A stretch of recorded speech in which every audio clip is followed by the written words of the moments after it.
in the glorious Quran, in the next verse, in Surah Al-Imran, chapter number 3, verse number 104. And Allah says, let there arise out of you a band of people that invite people towards the good and forbid them from doing what is wrong. These are the ones that shall attain felicity. Allah is saying, talking about let there arise out of you a band of people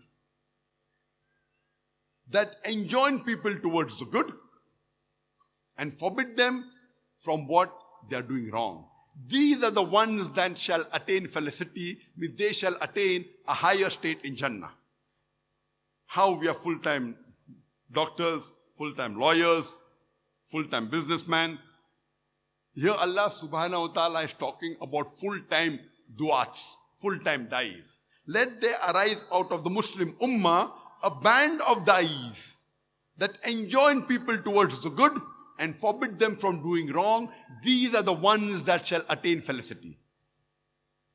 This is farz kifaya, that these du'ats who are full-time da'is, they are doing farz kifaya. There should be a group of du'ats. In the other verse, in the other surah, where Allah talks about every Muslim should at least be a part-time da'i, is Surah Al-Asr, chapter number 103, verse number 1 to 3, where Allah says, Wal Asr, Innal insana lafi khusr, illa allazina amanu, wa amilu salihati, wa tawasaw bil haqq wa tawasaw bil sabr. That by the token of time, man is verily in a state of loss. Here Allah is telling that man is in khasara, human being is in loss.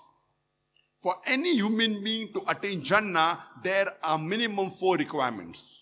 And the surah continues that wal asr innal insana fi khusr illa allazina amanu, except those who have faith, wa amilu salihat, those who do righteous deed, wa tawasaw bil haqq, invite people to the truth, do dawah, wa tawasaw bil sabr, invite people to patience and perseverance. According to this surah of the Quran, Surah Al-Asr, Allah is telling that there are minimum 4 criteria for any human being to go to Jannah, to attain salvation. Number 1 is Iman. Number 2 is righteous deed. Number 3 is watawasaw bil haqq, inviting people to truth, that is doing dawah and islah. And number 4 is inviting people to patience and perseverance. If under normal circumstances, any one of these 4 are missing, according to Surah Al-Asr, you shall not enter Jannah. You may be a very good Muslim. You may be paying 5 times a day. You may be fasting in the month of Ramadan. You may be giving zakat. You may have gone for Hajj. But if you don't do dawah according to Surah Al-Asr, you shall not go to Jannah. If Allah wants to forgive you and put you in Jannah, that is His prerogative.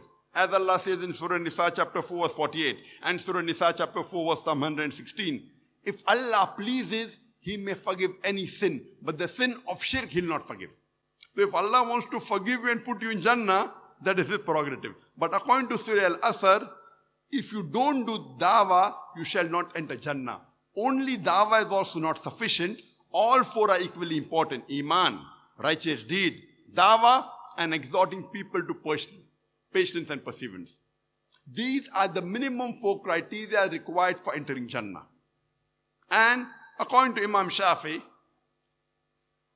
may Allah have mercy on him, he said that if this Surah Al-Asr was only revealed, it would have been sufficient for the guidance of humanity.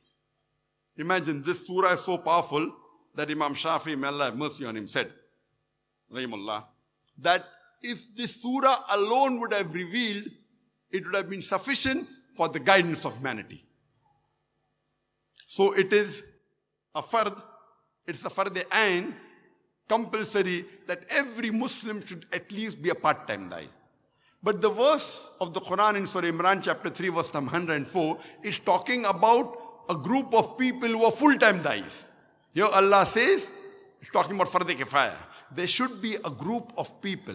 Let there arise out of you a band of people that invite people to the truth and forbid them from doing wrong. These are the ones that shall attain felicity. we found that, mashallah, the Muslims were very strong. And we ruled from east to the west, from Rome to Persia. And alhamdulillah, never did the disbelievers ever at that time played mischief with the Muslims because we were strong. And the main reason